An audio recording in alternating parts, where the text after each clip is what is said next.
সব ডিসকাউন্টে, সব ডিসকাউন্ট, যেই নেবে সেই ডিসকাউন্ট পাবে। মানে এখানে 10% ডিসকাউন্ট তো লেখা আছে। 10 তো দেওয়াই হবে, তাছাড়া একটা অনেক স্কিম আছে। একটা সার্টেন অ্যামাউন্ট নিলে আরেকটা শাড়ি ফ্রি হবে, আরেকটা অ্যামাউন্ট নিলে আরো বেশি ডিসকাউন্ট পাবে, এরকম অনেক ধরনের স্কিম দেওয়া হয়েছে।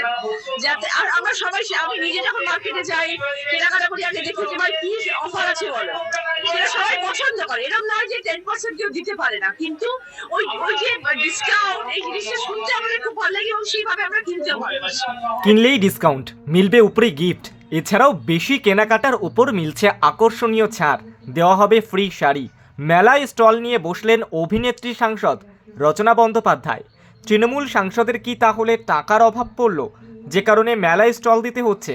এই সমস্ত প্রশ্ন উঠতে শুরু করেছে। চুঁচুড়া বক্সিং গ্রাউন্ডে বৃহস্পতিবার থেকে শুরু হয়েছে চুঁচুড়া বিধানসভা উৎসব, আর সেই উৎসবে শাড়ি, বিউটি প্রোডাক্টের স্টল দিয়েছেন হুগলির তৃণমূল সাংসদ তথা অভিনেত্রী রচনা বন্দ্যোপাধ্যায়। আর মেলায় রচনা বন্দ্যোপাধ্যায়কে একবার চোখের দেখা দেখতে ভিড় করছেন শয়ে শয়ে মানুষ, আর সেই সঙ্গে স্টলে হাজির হচ্ছেন ক্রেতারা, কিনছেন শাড়ি, কিনছেন বিউটি প্রোডাক্ট। দারুণ প্রয়াস, খুব সুন্দর, সাধারণ মানুষের জন্য ভেবে আমাদের বিধায়ক এই অ্যারেঞ্জমেন্ট করেছেন এবং সব ধরনের স্টল এখানে রয়েছে। সুন্দর আয়োজন হচ্ছে, বিশাল করে হচ্ছে এবং প্রথমবার হচ্ছে। তো আশা করি সব মানুষকে আনন্দ দেবে এবং সবাই খুব খুশি হবে। যারা শীতকালে মেলায় ঘুরতে আমরা সবাই ভালোবাসি এবং যারা ভালোবাসে তাদের জন্য খুব ভালো জায়গা এটা। এবং শহরের বুকের মধ্যে, এরকম নয় যে অনেকটা দূরে যেতে হচ্ছে, একদম হার্ট অফ দ্য সিটি হচ্ছে। একটা সময় তালবস্ত্র মেলা এসেছিলেন, কিন্তু তখন আপনি জানতেন না যে তালবস্ত্র মেলাটা হচ্ছে এত বড় করে হয়। আপনার ইচ্ছে ছিল যে আপনারও একটা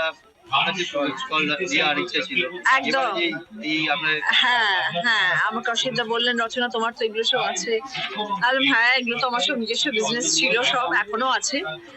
সময় খুব কম দিতে পারি, এখন কাজের ব্যস্ততায় সময় বেশি দিতে পারি না, আমার লোকজন সেগুলোকে চালায়। কিন্তু উনি বললেন যে এরকম তুমি তোমার স্টলের জিনিসপত্র রাখো, ঠিক আছে, তাই জন্য সব রাখা রয়েছে, মানুষ যদি পছন্দ করে।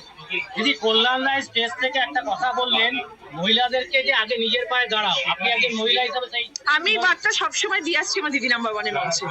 মহিলারা নিজের পায়ে দাঁড়াও, মহিলারা রোজগার করো, শিক্ষিত হও, সমাজে মাথা তুলে উঁচু করে দাঁড়াও, হাত পাতবে না কারোর কাছে। ছেলে মেয়ে এখন সমাজে সমান সমান। একটা বাড়িতে মেয়ে জন্ম নেওয়া মানে আমরা সবসময় বলি 10টা ছেলের সমান। তো আমার দিদি নাম্বার ওয়ানের মঞ্চে আমরা এই বার্তা সবসময় দিয়ে থাকি। আজকে কল্যাণদার সেম বার্তাই দিলেন এবং মানুষের মন ছুঁয়ে গেছে সব কথা কল্যাণদার। এবং আমরা চাই দাদার যে মেসেজ, সেই দাদার মেসেজ আমরা সবসময় চাই যে সাধারণ মানুষ যেন শোনেন, বোঝেন এবং আগামী দিনেও যেন মেয়েরা নিজের পায়ে দাঁড়িয়ে প্রতিষ্ঠিত হতে পারে।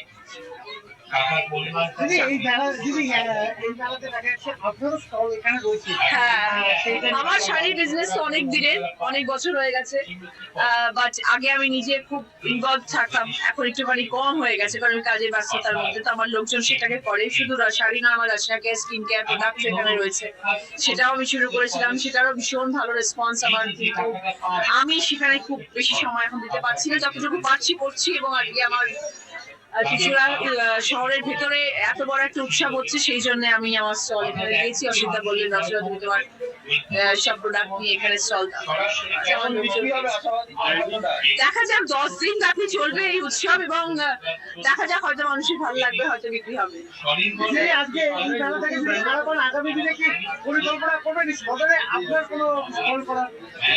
স্টল করা ও নিজস্ব দোকান, দেখা যাক, হতেও পারে যেটা ভালো আইডিয়া দিয়েছো, আমার মাথায় ছিল না। এটা তুমি যে বললে ভাবছি এবার আমি দোকান খুলেই দিই। সংসদীয় এলাকার মানুষজনের জন্য কি আছে ডিসকাউন্ট? সব ডিসকাউন্টে, সব ডিসকাউন্ট, যেই নেবে সেই ডিসকাউন্ট পাবে। মানে এখানে 10% ডিসকাউন্ট তো লেখা আছে। 10 তো দেওয়াই হবে, তাছাড়া একটা অনেক স্কিম আছে। একটা সার্টেন অ্যামাউন্ট নিলে আরেকটা শাড়ি ফ্রি হবে, আরেকটা অ্যামাউন্ট নিলে আরো বেশি ডিসকাউন্ট পাবে, এরকম অনেক ধরনের স্কিম দেওয়া হয়েছে। যাতে আর আমরা সবাই, আমি নিজে যখন মার্কেটে যাই কেনাকাটা করি, আগে দেখি যে ভাই কি অফার আছে বলো, সেটা সবাই পছন্দ করে। এরকম নয় যে 10% কেউ দিতে পারে না, কিন্তু ওই যে ডিসকাউন্ট, এই জিনিসটা শুনতে আমাদের খুব ভালো লাগে এবং সেইভাবে আমরা কিনতেও ভালোবাসি। তো সেই জন্য সাধারণ মানুষের জন্য, সাধারণ মানুষের কথা ভেবেই করা। এই বিধানসভা উৎসবে 10 দিনে কি আবার আসা হবে? না, মনে হয় না হবে। এখন আমি সিঙ্গুর মেলা যাচ্ছি, সিঙ্গুর মেলা উৎসবে যাবো।